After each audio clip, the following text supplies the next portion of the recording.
떠나는 길 쓸쓸히 가긴 싫다. 그래서 일본에 무덤 친구가 요새 유행한답니다. 혼자 사니까 혼자 죽음을 맞이하기 싫다 이겁니다.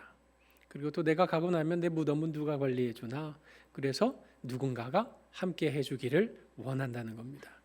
그래서 생면부지의 사람들이 이 단체에서 주선하는 대로 1년에 한 두어 번 같이 모여서 식사하는 이런 시간을 갖는다고 합니다.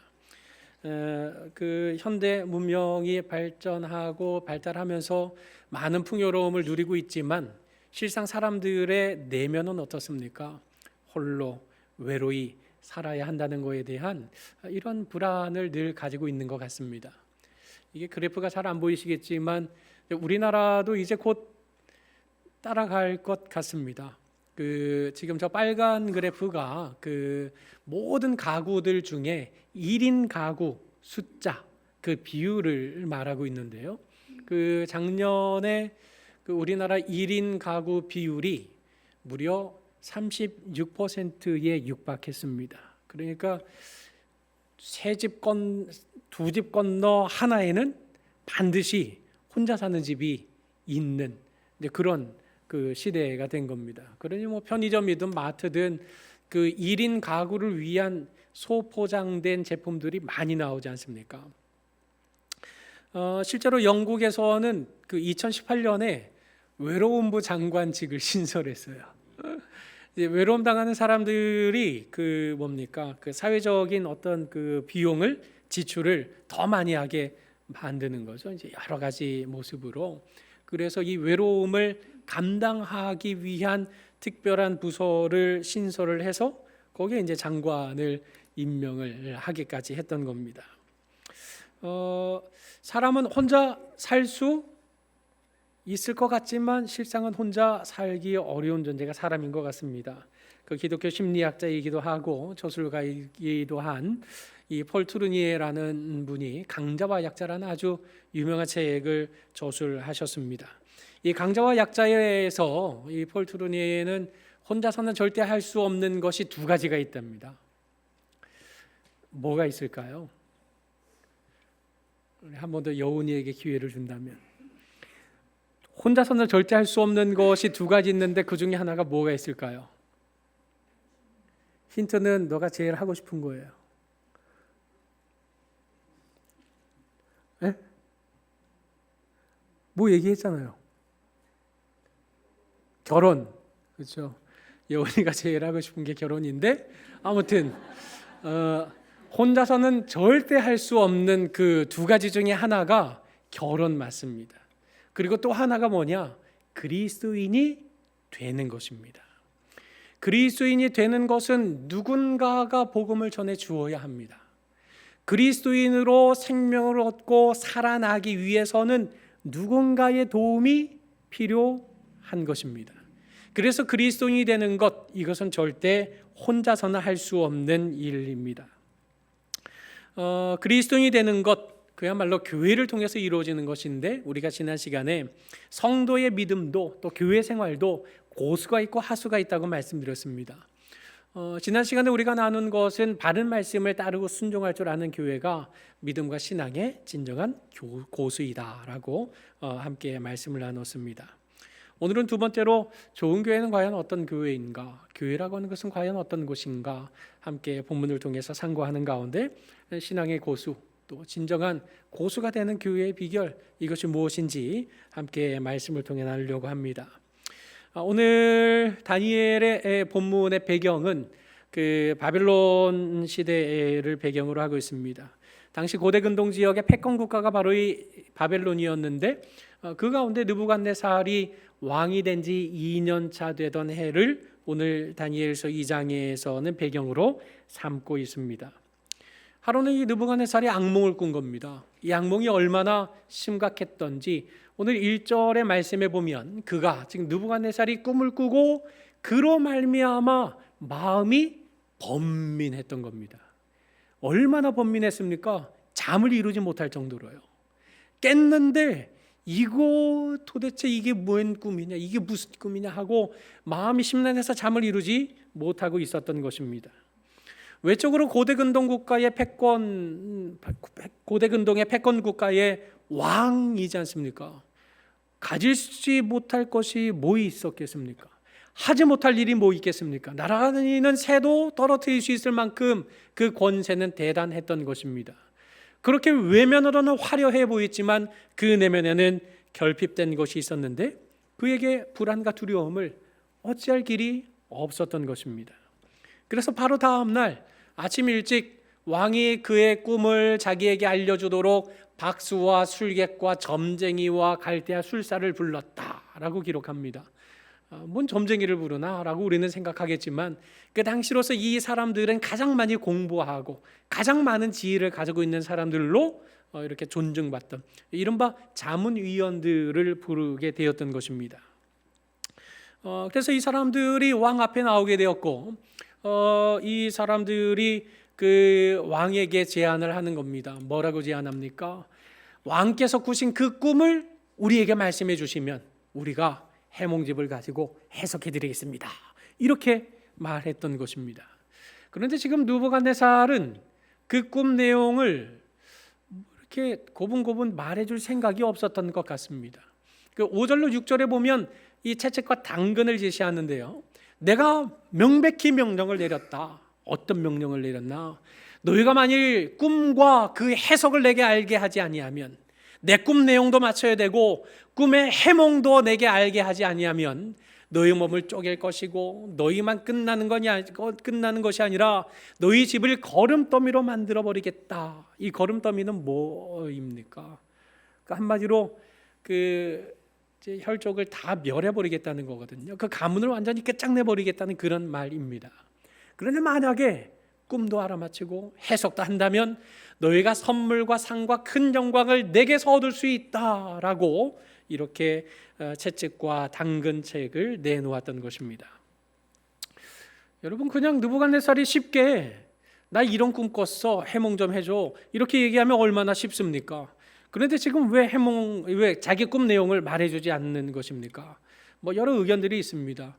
일단은 진짜 생각이 안 나는 경우를 주장하는 사람이 있습니다. 이 당시 고대근동에서는 악몽을 꿨는데 그 악몽이 생각나지 않는다.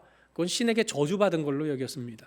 그러니까 신이 그 꿈을 딱 가려서 생각 못하게 그 악몽대로 이루어지는데 그 꿈을 가려야 완전히 저주의 구렁텅이에 빠지게 될 것 아닙니까? 그래서 그걸 가렸다. 이렇게 여기는 습관이 있습니다. 문화가 있습니다. 그리고 또 한 가지는 지금 이 느부갓네살이 이 소위 자문단이라고 하는 이 사람들의 말을 믿지 못하기 때문에 너희 해몽만 아니라 내 꿈 내용까지 맞춰야 내가 믿어주마라고 생각했다는 겁니다.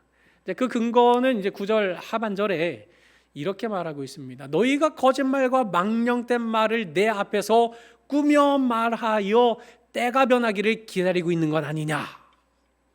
그러니까 한마디로 꿈 내용을 말하면 그 꿈 내용을 여러 해몽집이 담겨 있는 그 체계에서 가장 근접한 꿈으로 갖다가 해몽을 해주는 식으로 이 당시에 갈대아 술사를 비롯한 사람들이 자문을 했던 것인데 그 내용이 뭐 얼마나 정확했겠습니까? 한마디로 사탕 말린 말로 여러 가지로 이렇게 진실이 아닌 것 같은 이런 말을 하는 것 아닌가라고 한편으로 느부갓네살이 이 사람들이 의심하고 있었다. 뭐 이렇게 생각하는 경우들도 있습니다. 그런데 느부갓네살이 왜 꿈 내용을 얘기 안 하는지 그건 뭐 우리로서는 알 길이 없습니다. 그런데 중요한 사실, 변하지 않는 한 가지 사실은 무엇입니까?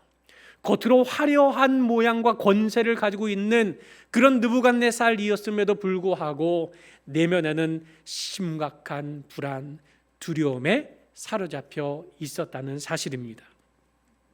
그 앞에 소위 바벨론의 최고의 지혜자요 지식자라고 하는 타이틀을 가진 이들도 모여 있었지만 그들 또한 이 느부갓네살의 내면에 있는 그 결핍을 어떻게 채워줄 길이 없었던 겁니다.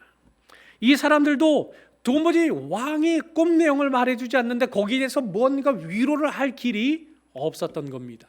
그래서 결국 뭐라고 말합니까? 11절에 왕께서 물으신 것은 어려운 일이라 육체와 함께 살지 아니하는 신들 외에는 왕 앞에 그것을 보일 자가 없습니다 라고 말하는 겁니다. 한마디로 말하면 무슨 말입니까? 너도 모른다는 그 꿈을 우리가 어떻게 알랴 하고 이렇게 말하고 있는 겁니다. 이런 식의 부탁을 했던 왕은 역사적으로 없습니다. 이런 식으로 왕의 꿈을 해몽할 것은 신 외에는 없습니다 라고 이렇게 항복하고 있는 겁니다. 이 지혜자, 지식자들도 외면적으로야 뭐 얼마나 그 대단한 인물들입니까? 박사 가운을 입고 있었을 거고요. 여러 학위 증명서들을 가지고 있었을 테고요. 그러나 이들 또한 그 결핍을 도무지 해결할 길이 없었던 것입니다. 결국 이런 결핍에 시달리는 사람들, 불안과 두려움에 떨면서 여러 가지 내면적인 결핍에 시달리는 사람들은 어떻게 됩니까? 모든 상황을 오판하게 됩니다. 오판하고 실수를 저지르게 마련입니다. 오늘 12절 말씀에 왕이 이로 말미암아, 즉 이것 신들 말고는 해결할 수 있는 존재가 없습니다 라고 말하니까 그래, 그럼 너네 쓸모없는 존재네, 너네는 왜 있는 거냐 하고 진노하고 통분하면서 다 죽이라고 명령을 했던 겁니다. 내 앞에 있는 이 사람들 말고 바벨론에 있는 모든 지혜자들을 다 싸그리 죽여라 하고 명령했던 겁니다. 이 얼마나 기가 막힌 일입니까? 이제 드디어 술래잡기가 시작됐습니다. 왕의 근위 대장이었던 이 아리옥은 칼을 들고 바벨론 온 성을 돌아다니기 시작했고, 그 성 안에 있었던 많은 지혜자들은 어떻게 합니까? 다 꼭꼭 숨어라입니다.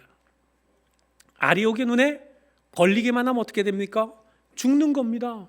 그러니 저들의 지혜로는 숨어야 된다, 은밀한 곳에 나를 숨겨야 된다, 이 한 가지 생각밖에는 없었던 겁니다. 근데 바벨론에 있었던 그 수많은 지혜자들 중에 꼭꼭 숨어라가 아닌 그들과 완전히 정반대의 길을 걸은 한 사람이 등장하게 됩니다. 그가 누굽니까? 바로 다니엘입니다. 오늘 14절로 15절 전반절에 보니까 이렇게 말합니다. 그때 왕의 근위대장 아리옥이 바벨론 지혜자들을 죽이러 나가매 다니엘이 명철하고 슬기로운 말로 왕의 근위대장 아리옥에게 물어보는 겁니다. 지금 묻기 위해서는 어떻게 해야 됩니까? 나아가야 되는 겁니다. 모두 다 아리옥을 피해서 숨는 마당에 도리어 아리옥을 향해 나아간 인물이 바로 다니엘이었던 겁니다. 여러분, 믿음은 도망하는 것이 아닙니다. 믿음은 도피하는 것이 아닙니다. 믿음은 직면하고 도전하고 정면 돌파하는 것입니다.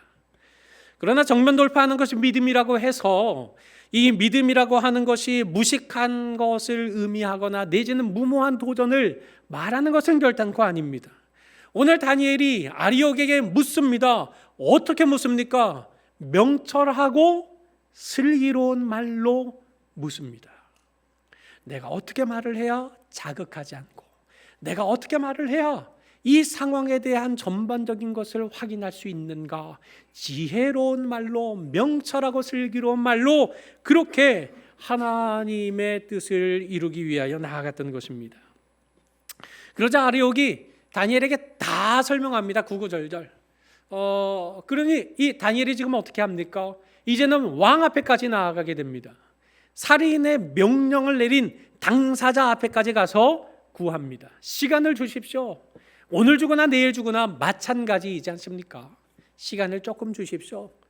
그러면 왕에게 그 꿈 내용과 그 해석을 알려드리겠습니다 라고 왕 앞에까지 나아가서 이렇게 얘기하고 있었던 겁니다.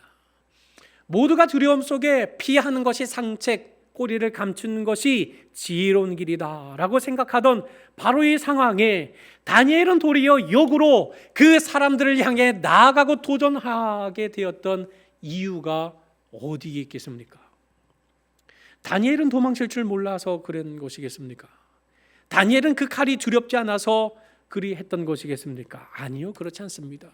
그도 두려웠고 그도 무서웠을 것임에 틀림이 없습니다. 왜요? 저와 여러분과 같은 똑같은 성정을 가진 인물이기 때문입니다. 그러나 그가 아리옥에게 나아가고 왕에게까지 나아갈 수 있었음은 다른데 그 이유가 있는 것이 아닙니다. 이 일은 하나님이 하실 일이 있다는 사실을 믿음의 눈으로 바라보았기 때문입니다. 다시 말해서 하나님, 살아계신 하나님께서 우리를 이곳에 보내신 이유가 있고 의도가 있다는 사실을 늘 마음속에 새기고 살았기 때문입니다. 여러분, 다니엘은 그 시대에서 아주 출중한 인물이 아닙니다. 나라 빼앗긴 인물일 뿐이었던 겁니다. 나라를 빼앗긴 그 백성들 중에 그나마 조금 똘똘한 사람들을 데려다가 바벨론의 어떤 이런 유익을 위해서 공부를 시키고 지식을 시키고 또 여러 가지로 훈련을 시켜서 결국 바벨론을 위해서 사용하려고 데리고 온 포로 신세기에 불과했던 인물입니다. 그러나 다니엘이 그 땅에서 살아남고자 했던 이유가 무엇입니까? 나라는 잃어버렸지만 하나님께서 그 나라를 회복시킬 날이 반드시 찾아오지 않겠느냐. 그런데 우리가 여기서 이렇게 죽음을 당하고 만다면 그러면 그 나라는 어떻게 되는 것이냐?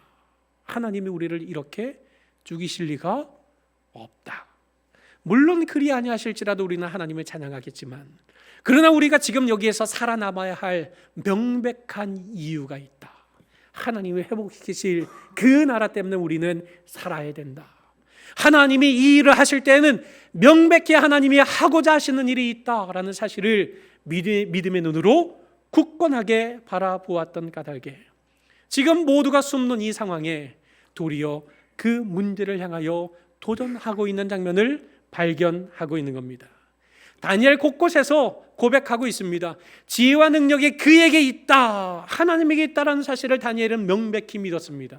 또 우리가 주께 구한 것을 내게 알게 하실 것을 명백히 믿고 구했던 것을 보면 다니엘이 이처럼 담대히 나아갈 수 있었던 것, 하나님의 존재, 하나님의 일하심, 이 한 가지를 확신했기 때문이었던 겁니다. 그리고 다니엘이 이렇게 담대할 수 있었던 또 다른 한 가지 이유가 있습니다. 그것이 무엇입니까? 오늘 17절로 18절 말씀에 이에 다니엘이 자기 집으로 갔습니다. 자기 집에 갔으면 어떻게 해야 됩니까? 문을 닫고 골방에 들어가서 기도의 무릎을 꿇을 수도 있었을 것입니다. 그런데 다니엘은 그리하지 않았습니다. 그 친구 하나냐와 미사엘과 아사랴를 불러서 일어난 모든 일들을 다 공유합니다. 그리고 부탁합니다. 무엇을요? 하늘에 계신 하나님께 우리 함께 기도하자라고 부탁했던 것입니다. 여기서 구한 것, 다른 것을 구한 것이 아닙니다. 이 은밀한 일에 대하여 하나님이 우리를 불쌍히 여기사 우리가 죽임을 당하지 않게 하시기를 구했던 것입니다. 우리가 살아야 우리를 통해서 저 하나님의 나라, 우리의 조국이 다시 회복할 날이 일어나지 않겠는가? 우리가 살아야 할 한 가지 이유가 있다고 한다면 그 하나님의 나라의 회복에 쓰임받기 위한 이 한 가지의 비전이 우리에게 있지 않는가? 여기서 우리가 이렇게 죽음을 당할 수는 없다. 그러니 우리 함께 기도하자. 나를 위해 기도해달라. 우리 같이 기도하자. 하나님의 나라를 위해서 기도하자라고 함께 기도할 수 있었던 믿음의 친구, 믿음의 동료가 있었던 까닭에 지금 다니엘은 그처럼 많은 사람들이 처세술을 따라 숨는 상황 속에 믿음으로 도전할 수 있는 용기를 얻을 수 있었던 겁니다. 여러분, 지금 여기에서 새 친구들의 이름을 뭐라고 부르고 있습니까? 하나냐, 미사엘, 아사랴. 그런데 우리가 이 이름보다 더 익히 잘 알고 있는 바 사드락과 메삭과 아벳느고라는 이름을 더 잘 압니다. 왜냐하면 풀무불 앞에서도 우리는 저 풀무에 빠져도 됩니다. 하나님이 살리실 겁니다. 그러나 그리 아니하실지라도 우리는 하나님을 기뻐할 겁니다 라고 고백했을 때 그때 그 왕이 사드락과 메삭과 아벳느고야 라고 불렀었거든요. 이 이름은 바벨론식 이름이고 지금 하나냐, 미사엘, 아사랴 이건 히브리식 이름입니다. 여기서 왜 히브리식 이름으로 여기 본문에 그 이름을 기재했을까요? 그 이름에 담겨있는 의미 때문입니다. 하나냐, 하나님께서 은혜를 베푸셨다라는 의미입니다. 또 미사엘, 누가 하나님과 같으랴, 하나님만이 위대한 분이시다라는 의미를 가지고 있습니다. 아사랴는 또 어떻습니까? 여호와께서 도우셨다. 결국 여기서 이 이름을 언급한 것, 히브리식 이름을 기재하고 있는 것, 지금 이 문제 속에 우리의 도움은 오직 하나님밖에 없다. 그러니까 하나님의 응답하심을 바라보며 우리 함께 기도하자라고 기도의 손을 붙잡고 기도의 무릎을 함께 꿇었다는 사실을 명백하게 기록하고 있는 것 아닙니까? 여러분들에게는 어떤 친구들이 있으십니까? 밥 먹을 친구는 있으실 겁니다. 커피 한잔 나눌 친구도 있지 않습니까? 누군가 내 속사정을 얘기하면서 험담을 나눌 수 있는 친구도 있지 않겠습니까? 그런데 정말 중요한 함께 기도할 친구가 있습니까? 나의 문제를 열어놓고 허심탄회하게 함께 기도해 줄 수 있는 그런 기도의 동역자, 그런 기도의 친구가 내 주변에 있습니까? 다른 사람에게 말할 수 없는 그 어려움조차도 함께 나누며 기도할 수 있는 그런 친구, 실로 바벨론과 같은 불신앙의 판을 치는 이 험한 세상 가운데서 믿음을 지켜내기 위해 함께 피차 서로를 위해 몸부림치며 기도할 수 있는 그런 동역자가, 그런 친구가 우리 주변에도 있습니까? 우리는 개인적으로 골방에 들어가서 은밀하게 우리의 기도를 들으시는 하나님 앞에 기도해야 할 필요도 있습니다. 그러나 그런 개인 기도뿐 아니라 오늘 본문에서 바벨론과 같이 어려운 이런 시대 속에서도 하나님의 백성으로 살아남기 위해, 믿음을 지켜내기 위해 함께 기도하며 도전하는 믿음의 공동체, 기도의 공동체가 있어야 한다라는 사실을 오늘 성경을 통해 하나님께서 우리에게 명백하게 말씀해 주고 있지 않습니까? 여러분, 우리가 좋은 교회라고 말하고 있는데 교회라고 하는 것이 어떤 단체입니까? 교회는 예수를 그리스도로 고백하는 사람들이 모이는 곳입니다. 예수를 그리스도로 고백한다는 것, 구세주로 고백한다는 것은 하나님의 살아계심을 확신하는 자들일 것입니다. 그렇다면 하나님께서 시퍼렇게 살아계신다는 사실을 확신하는 사람들이 모여있는 공간이라고 한다면 그 하나님을 향하여 어찌 기도의 무릎을 꿇지 않을 수 있겠습니까? 정말로 하나님이 살아계신다고 하는 사실을 확신한다면 우리가 어떻게 손잡고 함께 기도의 무릎을 꿇지 않을 일이 있을 수 있겠습니까? 실로 기도하기를 잊어버린다고 한다면 그 교회는 아무리 외형적으로 화려하고 그 규모가 거대하다 할지라도 바벨론과 같은 이 불신앙의 세상의 조류를 거슬러서 이겨낼 길이 없을 것입니다. 기도하기를 쉬는 교회는 불신앙의 조류에 휩쓸려서 그야말로 흔적도 없이 떠나려가고 말 것입니다. 그러나 기도하는 공동체는 어떻습니까? 하나님의 역사하심을 맛보는 것입니다. 죄송하지만 코로나 이전에 또 코로나 이후에 한국의 많은 교회들이 지금 어떤 모습을 보이고 있습니까? 성도들이 돌아오지 않습니다. 성도들이 교회에 나오지 않습니다. 그러면서 자기는 하나님을 믿는다고 말하고 있습니다. 하나님께서 피로 값주고 세우신 그 교회로 모이라고 말씀하셨음에도 불구하고 나는 하나님을 믿는데 그 명령에는 따르지 않는다, 이런 사람들이 얼마나 많습니까? 이런 사람들하고 어떻게 해야 되겠습니까? 멱살을 잡고 끌고 와야 되겠습니까? 아니요, 그럴 수 없습니다. 그렇다면 어떻게 해야 되겠습니까? 강제로 수갑을 채워서 끌고 와야 됩니까? 체포해서 데리고 와야 됩니까? 아니요, 그리 할 수 없습니다. 왜 코로나 이전과 이후가 이렇게 달라지게 된 것입니까? 기도의 등불이 꺼져 있었기 때문입니다. 얼마나 많은 교회들이 새벽에 문을 닫습니까? 얼마나 많은 교회들이 금요일 기도회를 하지 않습니까? 여러분, 기도의 등불이 꺼져 있다면 혈과 육의 싸움이 아닌 이 영적인 싸움에서 결단코 이겨낼 길은 없는 것입니다. 그러나 기도하는 공동체, 기도의 등불을 끄지 않는 교회라고 한다면 그 핍박이, 그 어려움이, 그 환난이 아무리 크고 매서울지라도 그 교회 공동체는 반드시 살아남게 되어 있는 것입니다. 여러분, 야고보서 5장 16절에 그러므로 너희 죄를 서로 고백하라. 여기 서로라는 말은 함께라는 말입니다. 함께 우리의 죄를 고백할 수 있을 만큼 허심탄회하게 자기의 속내를 드러낼 수 있는 공동체, 병이 낫기를 위하여 서로 함께 기도할 수 있는 공동체, 그런 진실한 믿음의 사람들, 그런 의인의 간구는 어떻게 됩니까? 역사하는 힘이 크다고 명백히 말씀하지 않으셨습니까?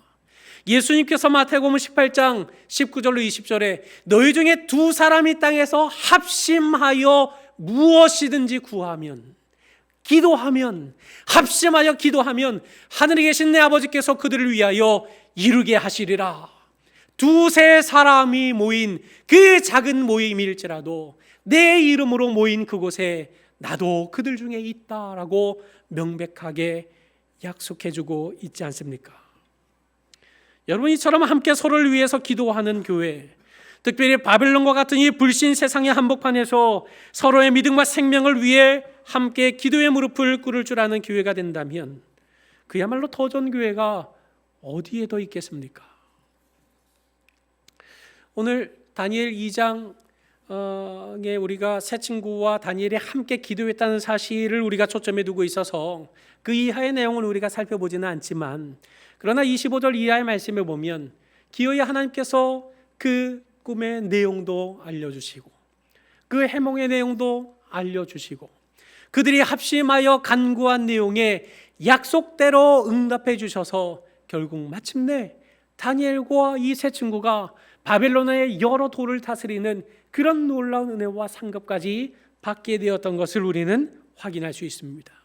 이처럼 여러분, 우리 각자가 개인적으로 골방에서 기도하는 것 매우 중요합니다. 그러나 그보다 더 중요한 것이 무엇입니까? 우리가 함께 기도의 동역자가 되고 우리가 함께 피차 기도를 나눌 수 있는 친구가 되어서 서로가 서로의 사정을, 서로의 마음을, 서로의 형편을, 서로의 기도 제목을 함께 나눌 때에 진실로 우리는 기도로 엮어진 관계가 되어서 하늘나라의 공동체, 하나님 나라의 공동체, 실로 더 좋은 교회, 믿음의 신앙의 고수가 되는 교회로 하나님 앞에 세워질 것이 진실로 틀림없는 사실이지 않겠습니까? 사랑하는 서부경향의 성도 여러분, 시대마다 성도와 교회가 마주하는 역사적인 상황과 어려움들은 다 제각각입니다. 바벨론과 같은 이 세상에서 참된 신자들이 믿음으로 살아내기 위해서 기도는 필수입니다. 교회 진로를 가로막는 이 세상의 본성과 그 세상의 제국 앞에 대항하여 응전할 수 있는 최고의 무기는 기도밖에 없습니다. 에베소 6장 18절 말씀 우리 한번 같이 읽어보실까요? 자, 시작. 모든 기도와 간구를 하되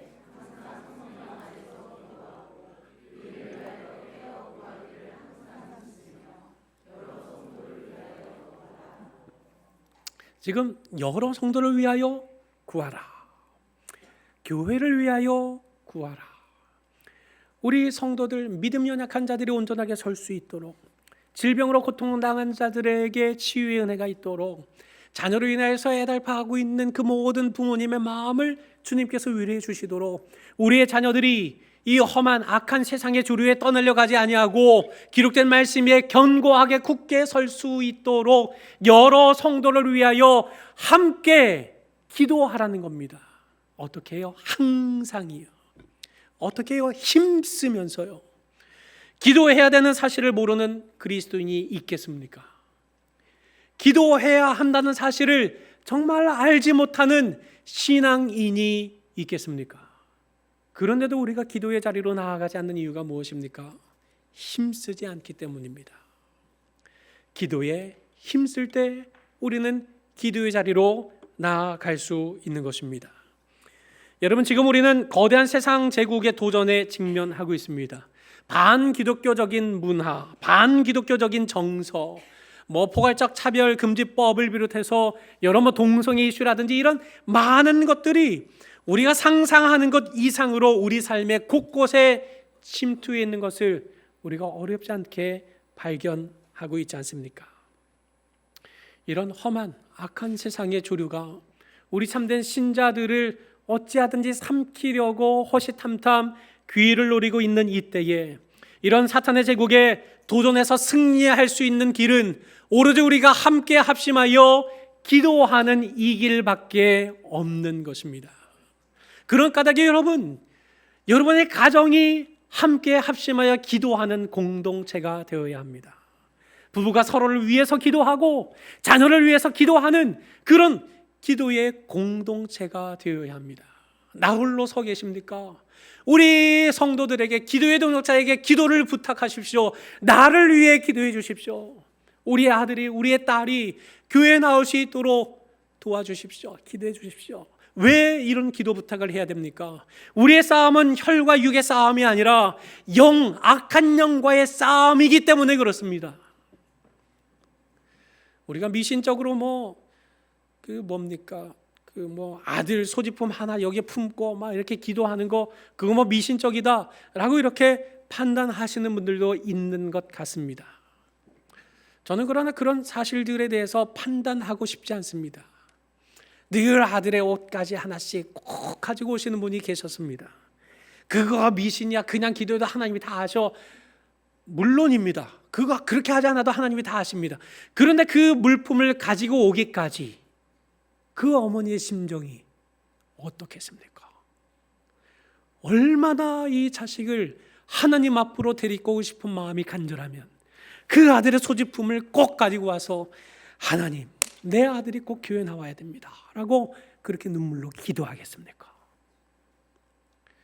여러분, 미신적인 걸 떠나서 정말로 우리의 가정에, 우리 모든 가족들이 함께 기도하는 공동체가 되기를 간절히 소원하고 바라는 마음으로 아들이, 딸이 가지고 있는 소지품이라도 품고 하나님 앞에 기도의 무릎을 꿇어야 합니다. 그래서 함께 기도의 공동체인 가정으로 만들어야 되고, 기도의 직장을 만들어야 되고, 기도의 사업장을 만들어야 되고, 기도하는 교회 공동체로 만들어갈 때 우리는 악한 바벨론과 같은 세상의 조류에 떠밀려 가지 않는, 견고하게 우리의 믿음과 신앙을 지켜내는 그런 믿음 공동체, 신앙 공동체, 실로 더 좋은 교회로 세워갈 수 있는 것입니다. 여러분들에게는 어떤 친구가 있으십니까? 기도하는 친구가 있습니까? 기도의 동역자가 정말로 있습니까? 오늘 이 말씀을 우리 가슴에 새기는 가운데 이 불신앙의 사상과 문화가 더욱 거세지는 이 말세의 지말의 세상의 항복판에 굳게 서서 진실로 믿음으로 승리하는 그런 성도요, 또 교회가 되기 위해서 기도하는 공동체로, 기도하는 친구로, 기도하는 동역자로 피차 서로를 위해 섬기려 하는 그런 교회로 함께 지어져 감으로써 진실로 악한 마귀 사탄이 감히 넘을 수 없는 그런 좋은 교회로 날마다 힘차게 갖고 나아가는 우리 모든 성도들이 되시기를 주님의 이름으로 간절히 축원합니다.